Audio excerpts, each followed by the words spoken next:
Assalamualaikum warahmatullahi wabarakatuh. Perkenalkan, nama saya Nikmatul Maula dari kelas 2B Prodi PAI Fakultas Tarbiyah. Tujuan saya membuat video ini untuk memenuhi tugas mata kuliah media pembelajaran yang diampu oleh dosen Dr. Ahmad Ihwanul Muttaqin MPDI. Di sini saya akan menjelaskan tentang sejarah perkembangan media dan klasifikasi menurut para ahli. Sejarah perkembangan media. Perkembangan media mulai dikenal pada era zaman Romawi 60 tahun sebelum Masehi. Pada era itu, perkembangan media dimulai dengan munculnya surat kabar Acta Senatus atau Acta Diuma Populi Romawi. Media yang akan saya jelaskan di sini adalah media pembelajaran massa. Media adalah segala bentuk dan saluran yang digunakan untuk menyampaikan informasi atau pesan.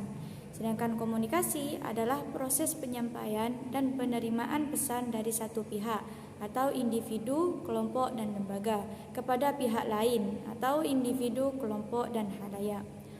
Komunikasi bisa dilakukan secara langsung maupun tidak langsung menggunakan media.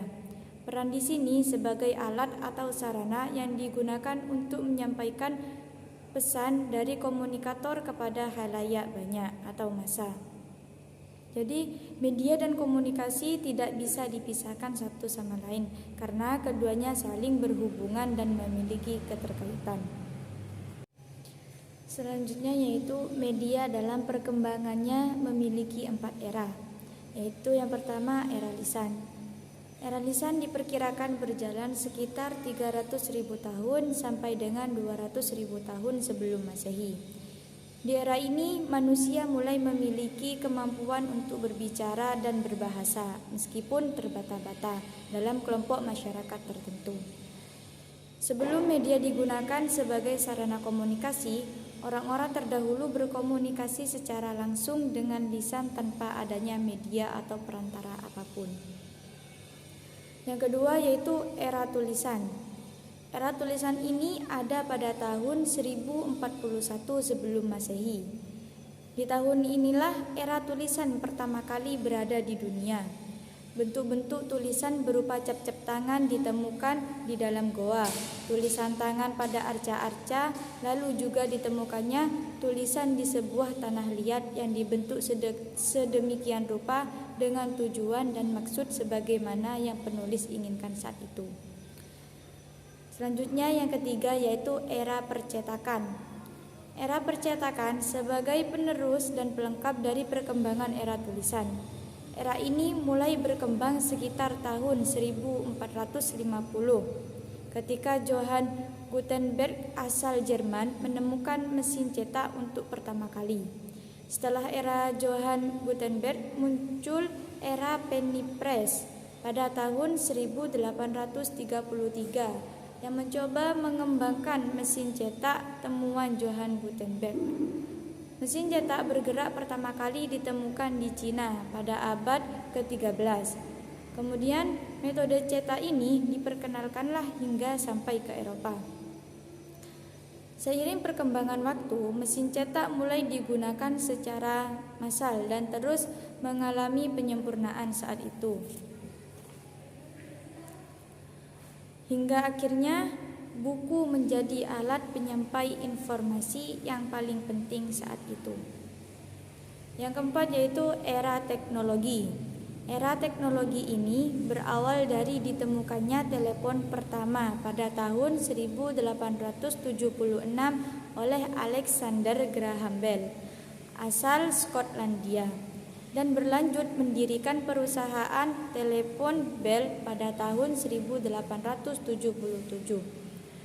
Berikutnya ada Samuel Morse yang menemukan telegraf pada tahun 1844 dan Guglielmo Marconi pada tahun 1901 yang berperan penting karena beliaulah yang pertama kali berhasil mengirim transmisi pertama melintasi Samudra Atlantik.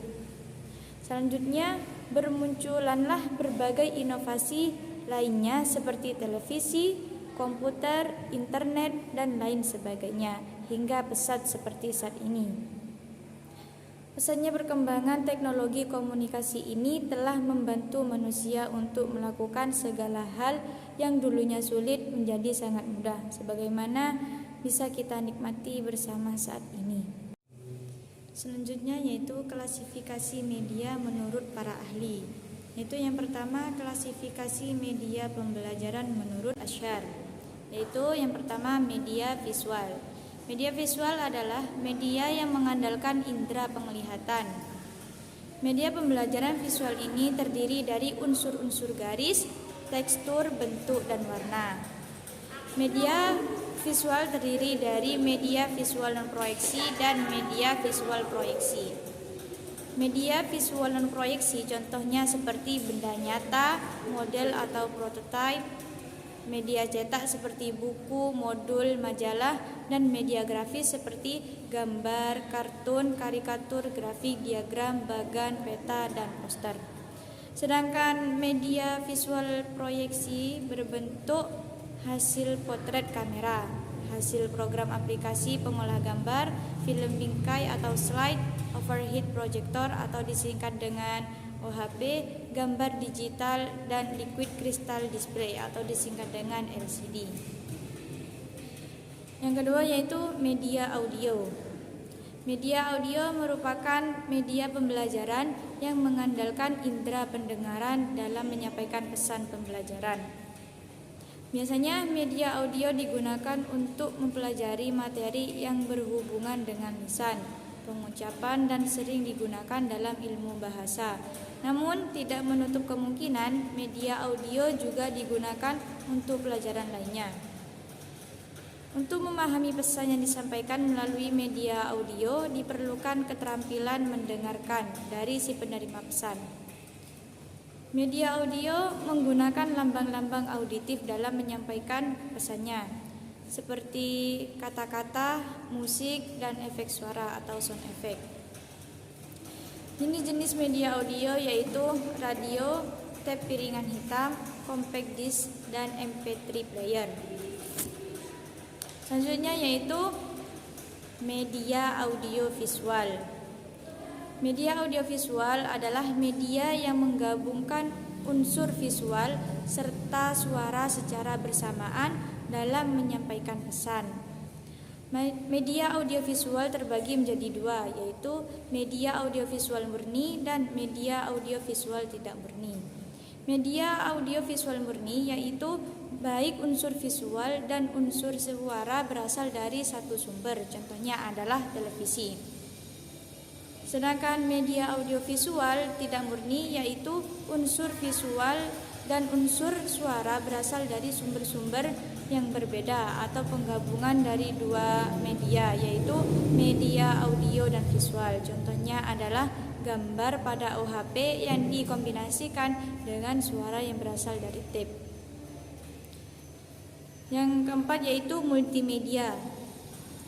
Istilah multimedia digunakan untuk menyebutkan penyatuan teknologi digital dan analog di bidang hiburan, iklan, komunikasi, pemasaran, dan komersial. Multimedia adalah penggunaan beberapa media seperti teks, grafis, animasi, video, dan interaktivitas yang berbeda untuk menyampaikan informasi atau menghasilkan produk multimedia. Contoh multimedia adalah internet, game, dan CAI atau Computer Assisted Interaction. Selanjutnya yaitu klasifikasi media pembelajaran menurut Sejosari dan Sihkabuden. Ia mengemukakan klasifikasi media pembelajaran berdasarkan bentuk dan ciri fisik, yaitu yang pertama media pembelajaran dua dimensi, yaitu media yang penampilannya tanpa menggunakan media proyeksi, memiliki panjang dan lebar, dan media pembelajaran dua dimensi hanya bisa diamati dari satu arah pandangan saja. Contohnya, peta, gambar bagan, dan semua jenis media yang hanya dilihat dari sisi datar saja. Yang kedua yaitu media pembelajaran tiga dimensi, yaitu media yang penampilannya tanpa menggunakan media proyeksi, mempunyai ukuran panjang, lebar, dan tinggi, atau tebal serta dapat diamati dari arah pandang mana saja. Contohnya, meja, kursi, mobil, rumah, gunung, dan lain sebagainya. Yang ketiga yaitu media pandang diam, yaitu media yang menggunakan media proyeksi dan hanya menampilkan gambar diam di layar atau tidak bergerak. Contohnya, foto, tulisan, atau gambar binatang yang dapat diproyeksikan. Selanjutnya yaitu klasifikasi media pembelajaran menurut Sulaiman. Ia mengklasifikasi media pembelajaran berdasarkan persepsi indera, yaitu yang pertama media audio, yaitu media yang menghasilkan bunyi. Misalnya audio kaset, tape recorder, dan radio. Yang kedua yaitu media visual, yaitu media visual 2 dimensi dan media visual 3 dimensi.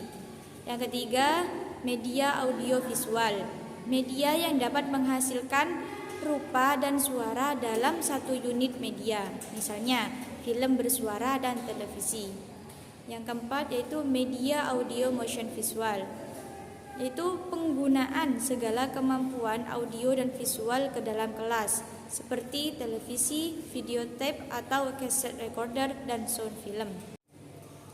Itulah penjelasan dari saya tentang sejarah perkembangan media dan klasifikasi menurut para ahli.